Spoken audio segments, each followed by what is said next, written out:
Ini FR yang saya ambil dari sharing teman-teman yang ada di grup WhatsApp.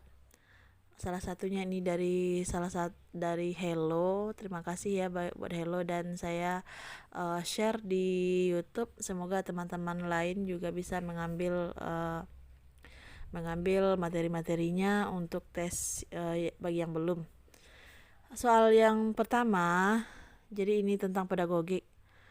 Jadi ada tabel nilai rapor gitu, dijelasin kalau si A itu dia aktif organisasi, ikut olimpiade biologi, ikut OSIS, baik perilakunya. Terus ada nilai rapornya di tabel, terlihat dia ada 5 pelajaran yang kurang dari KKM. KKM-nya 75. Ditanya, hal apa yang kita lakukan sebagai wali kelas? A. Membantu dia tetap naik kelas. B. Tetap mengikuti prosedur tidak naik kelas anak itu. C. Meminta masukan dari guru lain karena dia anak yang aktif. D. Memanggil orang tuanya dan berbicara. Jadi sikap kita sebagai wali kelas apa? Oke. Yang kedua katanya silabus digunakan untuk titik-titik, berarti kegunaan silabus. Yang ketiga, perbedaan tes sumatif dan formatif. Jadi apa sih perbedaan tes sumatif dan formatif? Soal yang keempat, ini yang keempat, kalau dalam pembelajaran ada siswa yang bertanya, umpan balik yang dapat kita lakukan adalah titik-titik. Jadi ada umpan balik yang kita berikan itu seperti apa? A. Mengiring menjadi sebuah diskusi sehingga siswa dapat menjawab pertanyaannya sendiri. B. Meminta temannya yang lain berdiskusi. C. Menjelaskan kembali materi dari awal. Yang kelima, kalau misalnya guru membawa soal 10 soal, 2 soal mudah, 5 soal sedang, 3 soal sukar. Ternyata 3 soal yang sukar itu banyak siswa yang salah menjawab. Apa yang harus dilakukan? A. Menjelaskan ulang materi keseluruhan. B. Melakukan remedial khusus untuk jawaban yang salah. C. Siswa diminta mengerjakan ulang soal itu. Jadi apa yang kita lakukan jika seandainya ada 3 soal sukar ini? Kalau menurut saya sih melakukan remedi ya. Kalau ada soal yang sukar dikuasai anak, kita lakukan remedi khusus untuk jawaban yang salah. Itu menurut saya. Yang keenam, cara menghitung waktu untuk diprota dan promes. Bagaimana cara menghitung waktunya? Yang ketujuh, fungsi promes untuk apa? Yang ke-8, untuk menilai metakognitif siswa diberikan soal yang berbentuk titik-titik. Jadi menilai metakognitif siswa soalnya seperti apa? A. Uraian. B. Pilihan objektif. C. Wawancara. D. Observasi. Yang ke-9, dari 5 soal, Budi benar 4 soal dan salah 1 soal. Soalnya yang dia salah adalah berapa nilai 5 kali 5? A 5, B 8, C 10, D 25. Si Budi malah jawab C. Harusnya jawaban yang benar adalah D. Berarti Budi kenapa? A. Budi adalah siswa yang lemah karena tidak bisa mengerjakan penjumlahan dan perkalian. B. Budi lemah dalam menganalisis. C. Dan seterusnya. Jadi seperti itu soalnya. Ini benar-benar perlu analisis, cuman kita harus menguasai juga dasarnya ya. Ke-10, kenapa kita harus buat kisi-kisi sebelum membuat soal? Yang 11, penilaian kompetensi sikap, pengetahuan dan kompetensi merupakan bagian dari titik-titik penilaian. A. Jenis. B. Tujuan. C. Fungsi. Yang ke-12, ada orang tua yang datang dan protes karena nilai ulangan anaknya jelek, tapi guru tersebut dapat menjelaskan secara terperinci letak kesalahan siswa. Prinsip penilaian yang apa dipakai? A. Objektif. B. Adil. C. Akuntabel. D. Terpadu. E. Sistematis. Yang ke-13, ketika hanya sedikit siswa yang belum tuntas terhadap suatu pelajaran, program remedial yang dilakukan adalah titik-titik.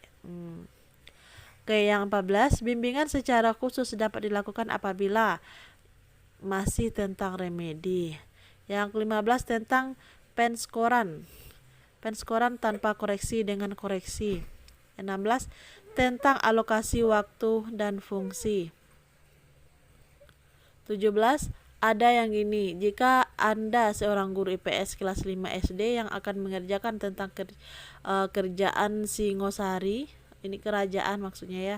Media dan sumber belajar yang digunakan adalah A. Peta dan globe, B. Buku sumber dan penduduk asli Jawa Tengah, C. Buku di perpustakaan, D. Gambar candi peninggalan, E. Internet tentang kerajaan Singosari. 18 persepsi yang tepat untuk mengajar sains. Jadi ada sekitar 18 gambaran soal yang keluar. Silakan teman-teman nanti di pause aja tentang mana, kemudian dicari jawabannya yang tepat. Ini FR yang kedua. Banyak materi prota, promes, silabus, RPP, penilaian, soal panjang-panjang. Matematika, akar pangkat 3 mungkin. Ini akar pangkat 3 satu soal, basis satu soal, pecahan satu soal, min satu soal, persen satu soal. Berarti yang profesionalnya kira-kira sekitar satu soal. Bahasa Indonesia, kata baku, latar, puisi. PKN, pengamalan kehidupan sosial. Jadi ini dari FR Kuskus. Semoga menjadi amal jariah ya, karena sudah share, kemudian saya juga share. Semoga ini bermanfaat bagi teman yang belum mengikuti ujian. Ini FR yang ketiga dari Purwanti Excel.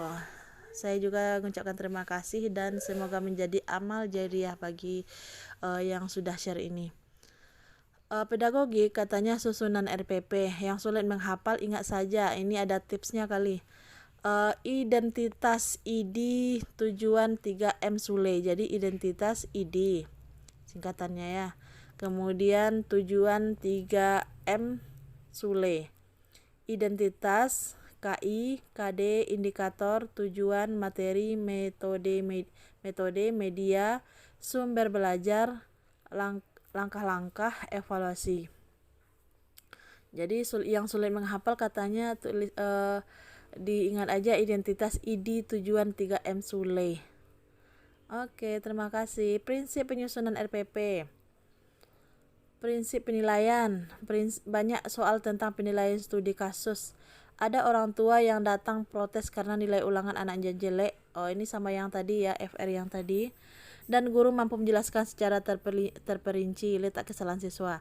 Prinsip penilaian apa yang dipakai guru? Adil, objektif, dan lain-lain. Kemudian pengayaan atau remedi, soal studi kasus. Syarat naik kelas atau tinggal, studi kasus. Kurang lebih seperti ini soalnya. Siswa A adalah siswa berprestasi di olimpiade, organisasi, OSIS, baik perilaku, tetapi ada 5 mapel, nilai rapornya tidak tuntas. Ada yang dilakukan guru sebagai wali kelas. Apa yang dilakukan guru sebagai wali kelas? A. Membantu dia tetap naik kelas. B. Tetap mengikuti prosedur tidak naik kelas, sama dengan yang tadi.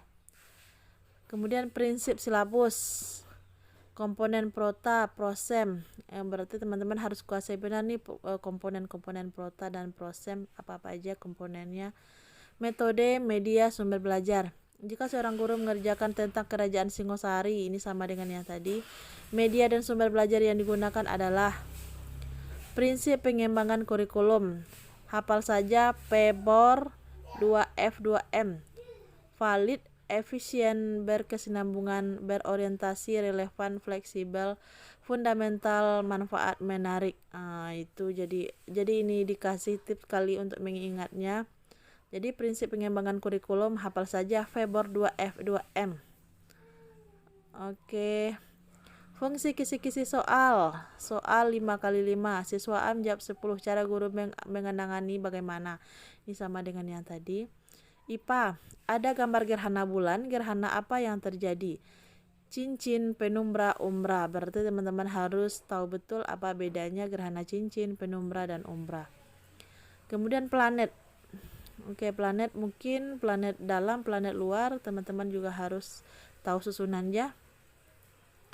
Untuk planet, kalau saya sih gampangnya ingat kayak gini. Move my sun, Merkurius,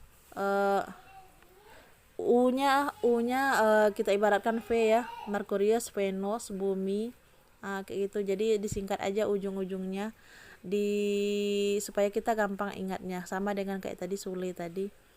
Kemudian gaya, bola yang ditendang kemudian berhenti. Adanya gaya apa? bola yang ditendang kemudian berhenti, itu berarti gaya apa? Oke, itu kayaknya gaya gesek ya. Pakaian basah yang dikeringkan di bawah panas matahari adalah perubahan wujud benda apa? Cair ke gas. Oh, itu jawabannya dikasih kali ya, dari cair ke gas.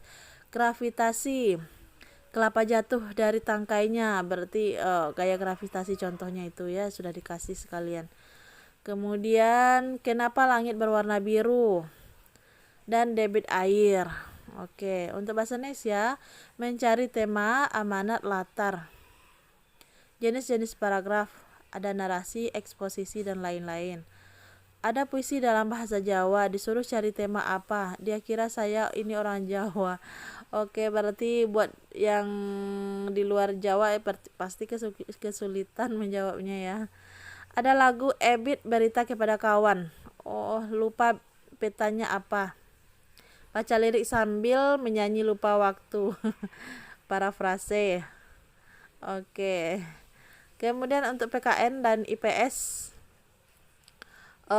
norma berarti mungkin norma dalam masyarakat, hukum, NIP, keragaman budaya,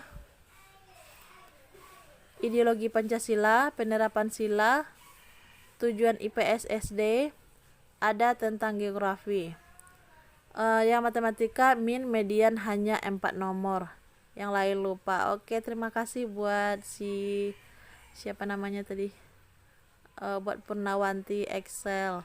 Semoga ini lebih terang lagi bagi yang belum ujian, terangkanlah. Oke.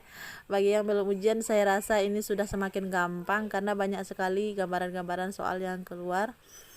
Oke, terima kasih bagi yang sudah mampir. Tetap semangat ya bagi yang belum ujian. Semoga tahun ini tahunnya bisa mendapatkan NIP. Assalamualaikum warahmatullahi wabarakatuh. Sampai jumpa pada video yang akan datang.